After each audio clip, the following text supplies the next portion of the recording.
Welcome back to the deep dive. Today we are opening up the files on a figure who is so central to the world we live in, yet often feels like he's standing just slightly out of focus in the history books. We all know the standard mythology of Apple, right? We know the black turtleneck, the round glasses, the reality distortion field, and the sheer marketing genius of Steve Jobs. It's the narrative that has dominated, the last 40 years of tech history. It's the visionary CEO, the great man theory applied to silicon and plastic. Exactly. But today, we are shifting the lens entirely. We're looking at the other Steve, Right. the technical soul of the personal computer revolution, the man who actually built the things that the other Steve sold. We are talking about the Wizard of Wez, Steve Wozniak. And honestly, looking at the stack of source material we have today, the biographies, patent filings, old interviews from the 70s, calling him the other Steve feels like a massive disservice. Oh, completely. Because when you really dig into the engineering, you realize that without Wozniak's specific type of engineering purity, Silicon Valley as we know it simply wouldn't exist. It's a bold claim, but the sources seem to back it up. We've got a massive amount of material here, ranging from his early days as a phreaker hacking phone lines with a whistle, to the patent for the Apple II controller, all the way to his recent and frankly surprising views on artificial intelligence and the future of humanity. It is a fascinating trajectory. It's not just a business story, it's a story about a specific philosophy of technology. So our mission today is to unpack the life of the man they call Woz. We're going to look at the prankster who accidentally started a revolution, the traumatic plane crash that literally reset his brain, and why, despite being worth millions, he ended up teaching fifth graders in a local school. And I think what stands out immediately, just looking at the overview of his life, is the contrast. You have Jobs, who is all about the package, the deal, the control, the closed system. The aesthetic. The aesthetic, exactly. And then you have Wozniak, who seems driven by this almost childlike joy of discovery. He's the archetype of the happy hacker. The prankster genius. Precisely. And that's where we have to start. Because before there was Apple, before there were billions of dollars, there was just a guy named Berkeley Blue. I love this alias, Berkeley Blue. It sounds like a jazz musician, or maybe a character from a noir novel. Right. But it was his handle in the underground world of phone phreaking. Right. We have to contextualize this for you, the listener. Yeah. This is the early 1970s. The internet does not exist. The most complex machine on the planet is the global telephone network owned by AT&T. A monolith. A total monolith. And phreaking was essentially the precursor to computer hacking. But instead of hacking servers with code, they were exploring the telephone network with sound. With sound. That's the part that's so wild to me. And the source material highlights this specific article in Esquire magazine from 1971 titled Secrets of the Little Blue Box by Ron Rosenbaum. And Woz reads this article and it's like a lightning bolt hits him. It was the ultimate aha moment. The article described how the entire phone system was controlled by specific audio frequencies. Basically, the phone company used tones to control the network, to tell the switches to open a line, close a line, or route a call. Okay, so it was like a secret language. It was a secret language, and the system just assumed that only the phone company had the equipment to generate those tones. They relied on security through obscurity. Exactly. And the key to the kingdom, the master key, was a frequency of 2600 hertz. 2600 hertz, why that specific pitch? That was the idle signal for a trunk line. So if you could whistle or generate 2600 hertz into a phone receiver, the switch at the other end would think the call had ended and the line was free. So it resets? It would reset, Yeah. but you're still in the line. So once the switch reset, you could dial a new number anywhere in the world, and the system wouldn't charge you because it thought it was just processing an internal routing command. You can make free long-distance calls Ooh. anywhere. You could navigate the entire globe from a payphone. It was like having a backstage pass to the world's nervous system. And Wozniak, being Wozniak, didn't just want to read about it. He wanted to build it. Of course. He had to. He built what was called a blue box, a handheld digital device that generated these specific tones. And this is where the dynamic between the two Steves is established, like right out of the gate. Immediately. Wozniak builds this incredible piece of hardware because he thinks it's cool. He wants to see if he can solve the puzzle. Right. And most phreakers at the time were using analog circuits that were, unstable. The bits would drift. It wouldn't work reliably. Wozniak, obsessed with perfection, built the first digital blue box. The first one ever. The first one. It was precise. It never drifted. It was an engineering marvel disguised as a prank tool. He actually tried to call the Pope with it, didn't he? He did. This is one of the best stories. He dialed the Vatican, and he identified himself as Henry Kissinger. As Henry Kissinger. Yes. And he asked to speak to the pontiff. He actually navigated through several layers of the Vatican hierarchy. They were apparently waking up bishops in the middle of the night to take the call. No way. He eventually got stopped because it was something like 4:00 a.m. in Washington, D.C., and someone at the Vatican finally realized Kissinger probably wouldn't be calling from a phone booth in California at that hour. That is just the audacity, but also the sheer fun of it. But the key here is what Jobs did. Woz built the box for the fun of it. Jobs looked at it and said, we can sell this. That is the template for their entire relationship, isn't it? It's the whole story in a nutshell. Woz creates the magic, Jobs packages it. They went dorm to dorm at Berkeley, selling these illegal hacking devices for $150 a pop. Which was real money in 1971. That's like $1,000 today. It was, and they sold a whole bunch of them. But there's a quote from Jobs later in life that I think is essential to understanding this deep dive. He said, if it had not been for Wozniak's blue boxes, there wouldn't have been an Apple. Wow, so it wasn't just a college prank. It was the proof of concept for their entire partnership. It proved two things. One, they could create technology that was superior to what was commercially available. And two, they could monetize it. And it also bound them together. I mean, they were committing felonies together. That creates a bond of trust, for sure. Speaking of creations and bonds, we have to talk about the cream soda computer. This was even before the Apple A, right? Yes, this was 1971, even before the blue boxes really took off. Wozniak and a friend, Bill Fernandez. Who is the guy who actually introduced Woz to Jobs? The very same guy. So Woz and Bill decide to build a computer in a garage. Now, you have to remember, this is before microprocessors were really a thing you could just go buy at the store. So what did they build it with? The sources say they built it with punch cards and spare chips. They used about 20 TTL chips, transistor logic, that were donated by an acquaintance. They didn't have a screen. They had a panel of lights. And they called it the cream soda computer. Because they were just drinking tons of cream soda while building it. Liters and liters of Cragmont cream soda. And the fate of this computer is just... it's slapstick comedy. It is. A local reporter came to see this garage computer, this marvel of homebrew engineering. He comes in, he's taking notes, and he steps on the power supply cable. No. Yes. Caused a short circuit, and the whole thing just blew up. Ooh. Gone in a puff of smoke. But Wozniak wasn't devastated. He said it was a good prelude.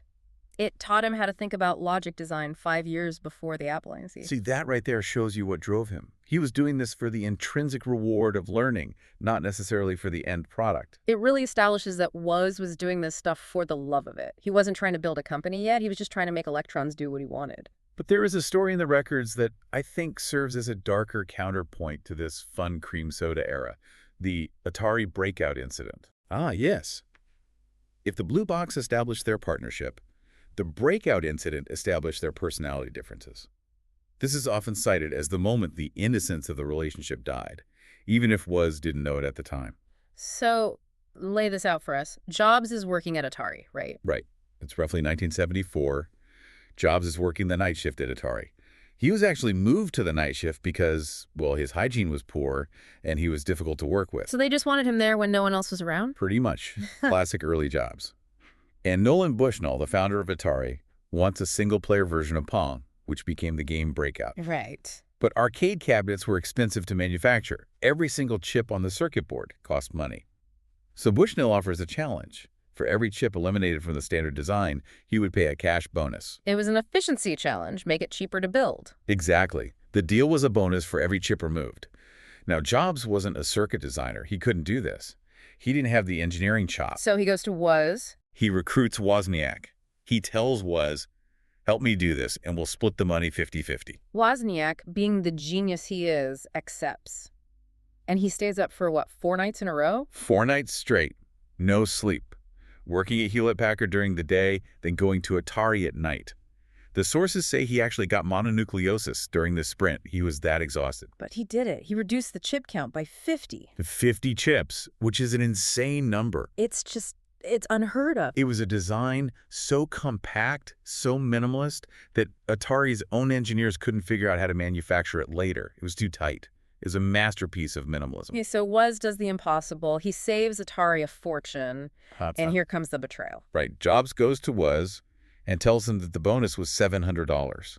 700. So he gives Woz his half, $350. But the actual bonus was? $5,000. No, man. Jobs pocketed the difference, $4,650. That is, I mean, that's ruthless. That's your best friend, the guy who just gave himself mono for you. It is. It's calculating. And what's just heartbreaking is Wozniak's reaction. He didn't find out the truth for 10 years. 10 years? How did he find out? He read about it in a book on the history of Atari. And when he did, he didn't get angry. He didn't sue. He said, and I'm quoting the source here, if Jobs had told him about it and said he needed the money, Wozniak would have given it to him. That right there. That sums up Steve Wozniak in one sentence. It's not about the money for him. It's about the friendship and the work. It creates a portrait of a man who values connection over capital. And frankly, it shows that Wozniak was perhaps a bit naive, while Jobs was already playing a zero-sum game. But strangely, they needed each other. Woz would have designed that board for free just for the puzzle. He absolutely would have. And Jobs ensured they got paid, even if he took the lion's share. It's a complicated symbiotic relationship. So let's move to the garage, the mythology.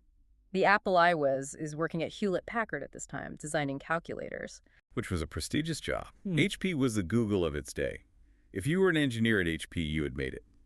It was a stable, respected, high-paying job. But was moonlighting. He was part of the Homebrew Computer Club in Palo Alto. Right. This was a group of hobbyists who were obsessed with this new idea of microcomputers. They would meet, trade parts, show off their projects. It was the primordial soup of the PC revolution. And the Apple I was originally designed just to show off to these guys. Completely. He wasn't trying to disrupt an industry. He just wanted to stand up at the club and say, look, I typed a letter on a keyboard, and it appeared on a TV screen. That was the breakthrough, wasn't it? The screen. It was massive. Before the Apple I, hobbyist computers like the Altair 8800 were basically boxes with blinking lights and toggle switches. You had to program them in binary. Which is just tedious. It was unbelievably tedious. Oh.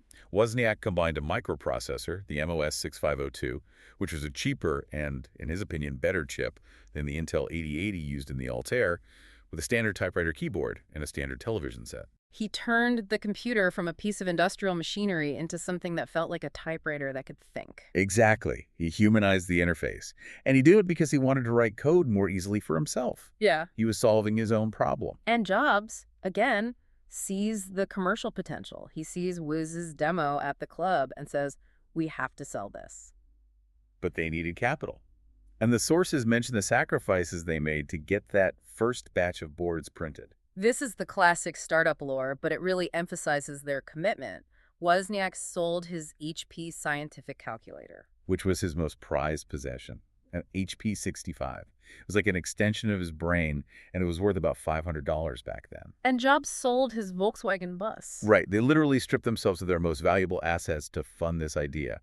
They went all in. And they launched it on April 1st, 1976, April Fool's Day. Which feels so appropriate given Woz's personality. It really does, but we have to talk about the price. $666.66. You can't make this up. Today, a PR team would tackle you before you could announce that price. Was trying to signal something sinister? No, absolutely not. The sources are very clear on this. Wozniak simply liked repeating digits. He liked the symmetry of typing 6666. So it was a mathematical thing. It was a purely aesthetic choice for a mathematician who loved patterns. He claimed he had no idea about the mark of the beast connotation until he started getting complaint letters. Only Was would price his first computer at a satanic number because it looked pretty. It's perfect. So the Apple II puts him on the map, but the Apple II, that's the revolution. That's the machine that changed the world. The Apple II is the big bang of the personal computer industry. Before the Apple II, computers were for hobbyists with soldering irons. The Apple II was a consumer appliance. You could take it out of the box, plug it into your TV, and it worked. And technically, it was a marvel. A total marvel. The sources highlight two specific things about the Apple II that I want to drill down into. The first is color graphics. This is a perfect example of Wozniak's genius for elegant, minimalist design. At the time, if you wanted color graphics, you needed expensive hardware. You needed 3 separate electron guns firing red, green, and blue, and you needed a lot of memory chips to store the color data for every single pixel. And memory was expensive. Extremely expensive. It was the most expensive part of a computer. Yeah. So Wozniak figured out a way to trick the NTSC television standard. Trick it how? He realized that the NTSC standard, which is how American TV is received, signals determine color based on the phase or the timing of the wave. If the wave spun a little bit one way, the TV saw red. Spun another way, it saw blue. So it was all about timing. All about timing. Was used a $1 chip, a simple crystal oscillator, to slightly delay or advance the signal coming out of the computer.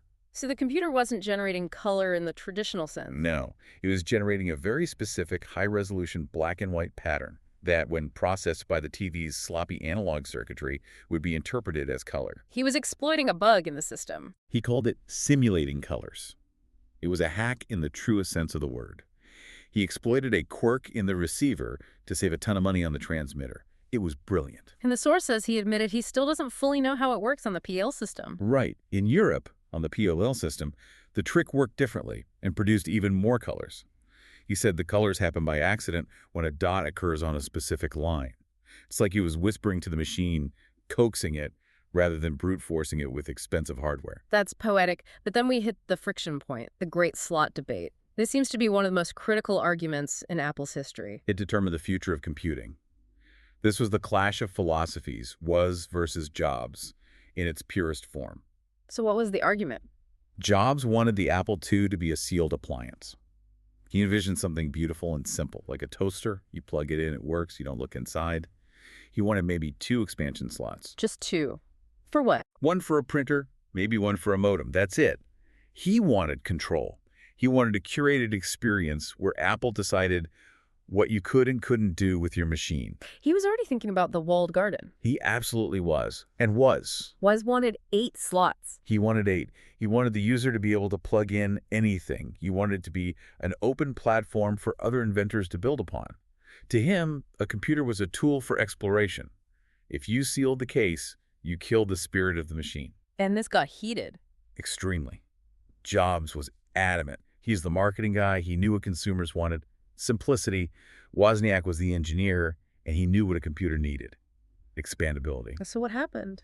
Wozniak actually gave Jobs an ultimatum. He told Jobs to go get himself another computer. Wow. He essentially said, I designed this, it's my machine, and it's going to have 8 slots, or I'm walking. And thank goodness he did. Absolutely. Yeah. Because those slots are what made the Apple II a success.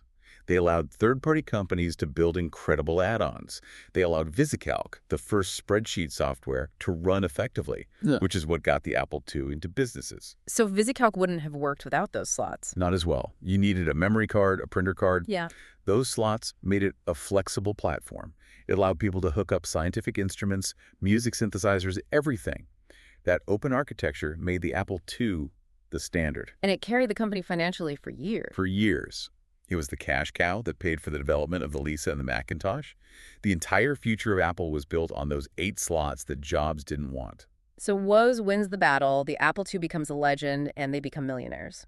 But Woz never loses that prankster streak. Even at the height of their success, he pulls the Zaltair prank. This is one of my favorite stories in the file, because it shows he just didn't take himself or the industry too seriously.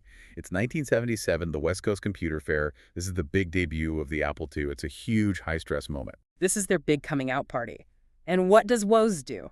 He decides to print 20,000 fake brochures for a non-existent computer called the Zaltair. A parody of the Altair, which was their main competitor. It was a biting parody. The brochure advertised a basic language with personality and made fun of all the marketing hype of the industry. He paid a guy to sneak these brochures into the conference and just leave them on tables everywhere. And he fooled Jobs. He did. Jobs picked one up and started reading it, getting really serious, comparing the specs. He was saying, hey, the Apple II stacks up pretty well against this Zaltair thing, but this looks like tough competition. He had no idea. No clue.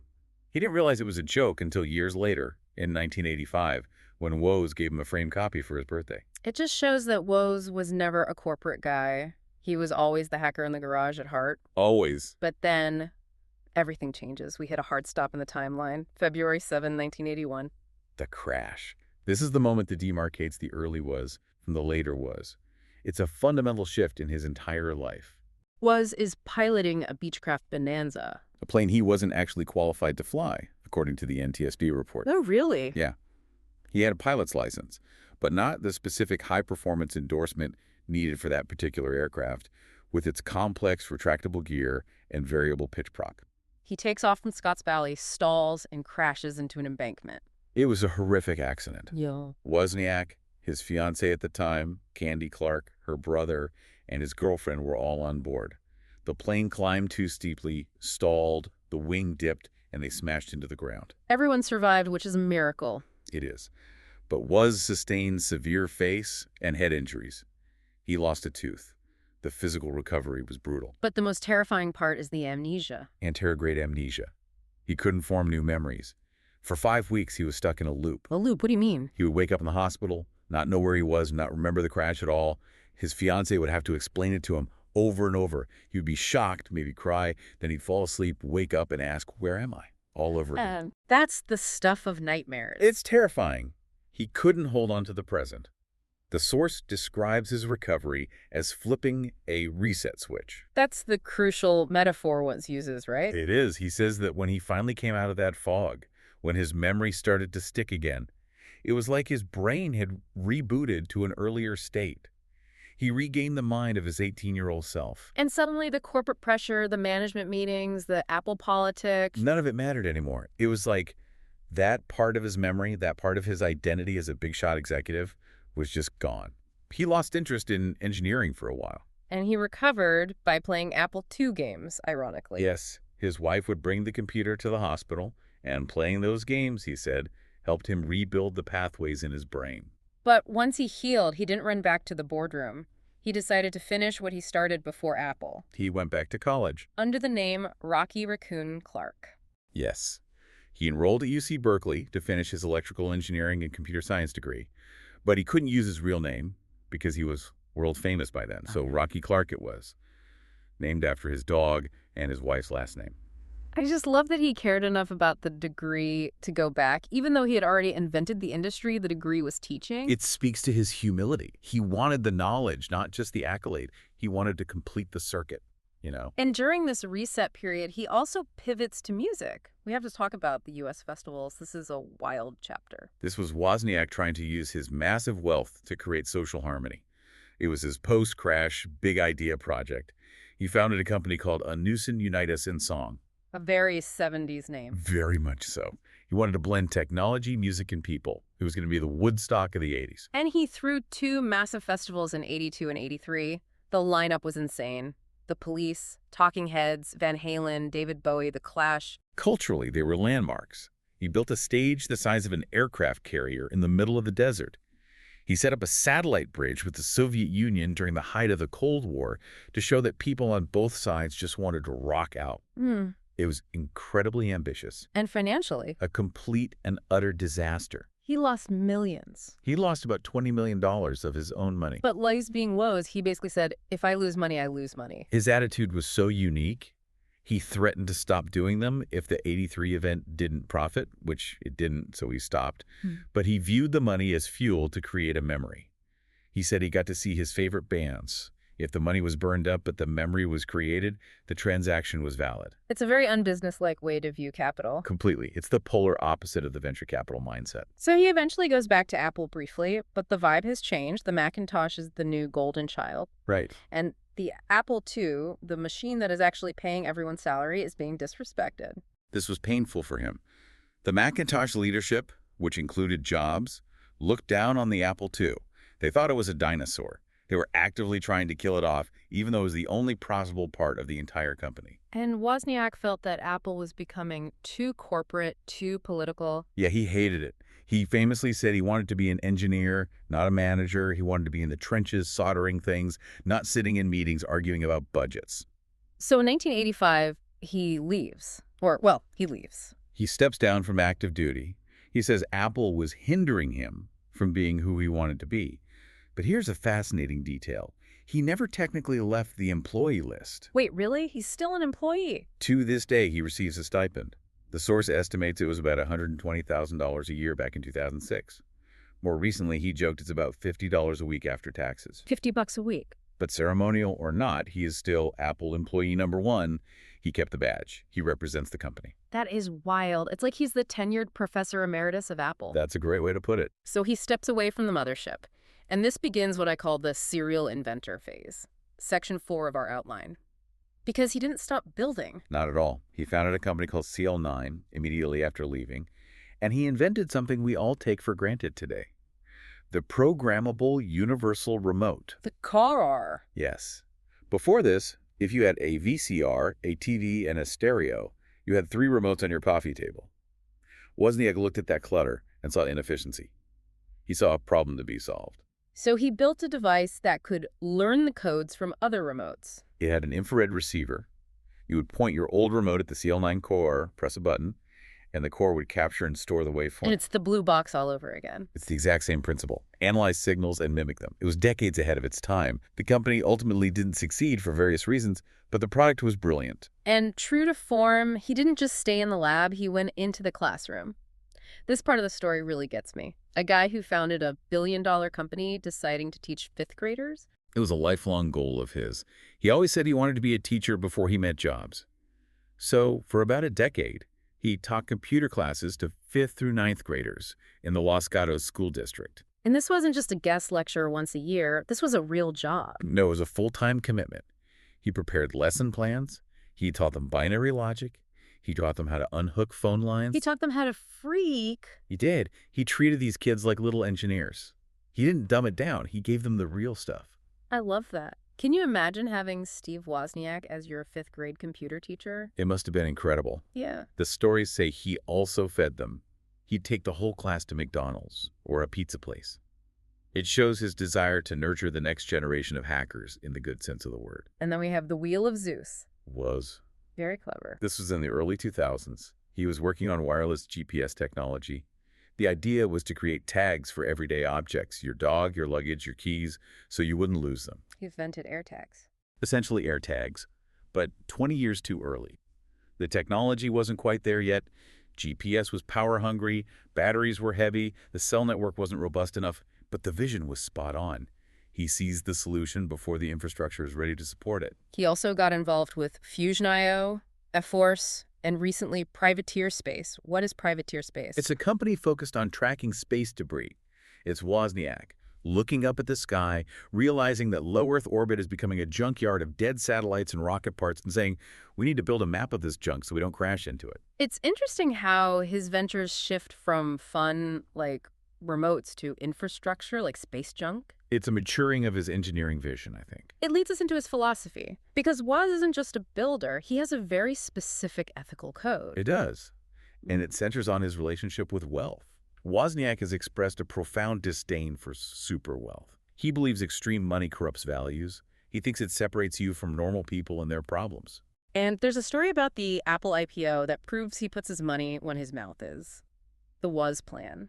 This is a definitive moment. When Apple went public in 1980, it was the biggest IPO since Ford Motor Company. Instant millionaires were made overnight. But Steve Jobs refused to give stock options to some of the early employees. Which ones? People who had been there in the garage, soldering boards, packing boxes, guys like Daniel Kotke.